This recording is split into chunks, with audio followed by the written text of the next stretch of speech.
चूक भइल बाका कुछ बोली है माई।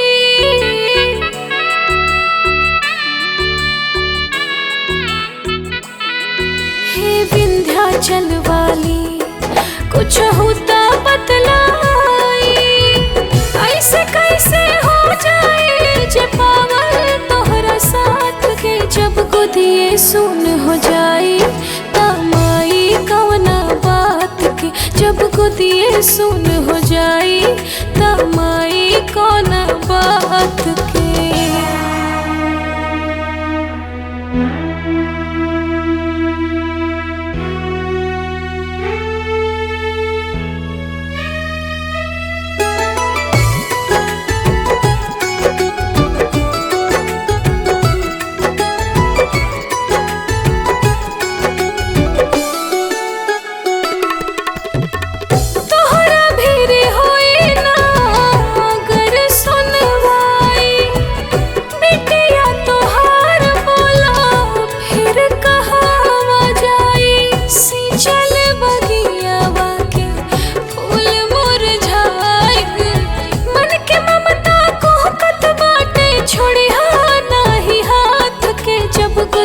सुन हो जाई तमाई कौना बात के। जब गोदिए सुन हो जाई तमाई कौना बात के।